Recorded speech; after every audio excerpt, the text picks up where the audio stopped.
Somaliland, যারা কিনা স্বঘোষিত একটি রাষ্ট্র, বিশ্বের একটি ইল্লিগাল রাষ্ট্র ছাড়া এই স্টেটটিকে কেউই স্বীকৃতি দেয়নি। সোমালিল্যান্ড হর্ন অফ আফ্রিকার গুরুত্বপূর্ণ একটি স্থানে অবস্থিত।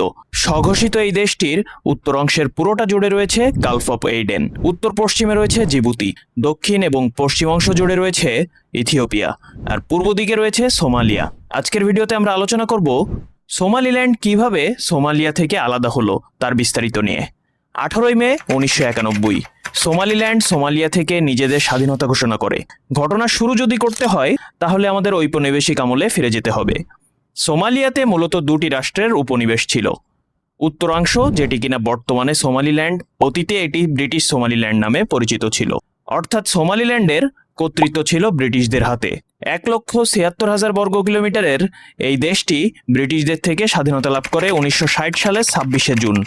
এবং দক্ষিণাংশ, যেটি কিনা বর্তমানে সোমালিয়া, এটি পরিচিত ছিল ইতালীয় সোমালিল্যান্ড নামে। অর্থাৎ এই অংশ শাসন করত ইতালিয়ানরা। সোমালিল্যান্ড স্বাধীন হওয়ার ঠিক 5 দিন পর 1 জুলাই 1960 ইতালীয় সোমালিল্যান্ড অর্থাৎ সোমালিয়া স্বাধীন হয়।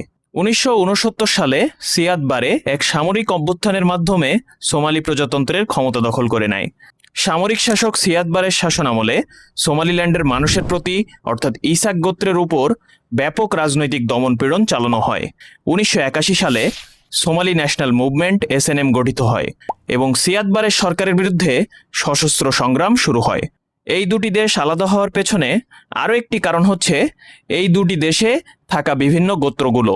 সোমালিল্যান্ড মূলত একটি প্রধান গোত্র ইসাক গোত্র দ্বারা গঠিত, আর অন্যদিকে সোমালিয়া বেশ অনেকগুলো গোত্রে বিভক্ত, যার ভেতরে অন্যতম হচ্ছে হাওয়েই, দারোদ, রাহানওয়েন ইত্যাদি গোত্রগুলো। আর এই গোত্রগুলোর ভেতরে দ্বন্দ্ব সোমালিয়া এবং সোমালিল্যান্ডের বিভক্তির পেছনের অন্যতম ক্যাটালিস্ট হিসেবে কাজ করেছিল। আর সোমালিয়ার মতে সোমালিল্যান্ড অন্যায়ভাবে দুটি দেশের দ্বারা গঠিত সোমালি প্রজাতন্ত্র থেকে আলাদা হয়ে আসে, যা আন্তর্জাতিক আইনের বিরোধী। বর্তমানে সোমালিল্যান্ডের গত 3 দশকের বেশি সময় ধরে নিজস্ব পাসপোর্ট এবং মুদ্রা থাকা সত্ত্বেও আন্তর্জাতিক আইনের বিরোধী হওয়ায় কোনো লিগ্যাল দেশ এই দেশটিকে রাষ্ট্র হিসেবে স্বীকৃতি দেয়নি। কিন্তু একটি ইল্লিগাল রাষ্ট্র নিজেদের ফায়দা হাসিলের উদ্দেশ্যে সোমালিল্যান্ডকে স্বীকৃতি দিয়েছে। আর এই দুটি মুসলিম দেশের ভেতরে অভ্যন্তরীণ কোন্দলকে আরও মাথাচাড়া দিতে ক্যাটালিস্ট হিসেবে কাজ করছে।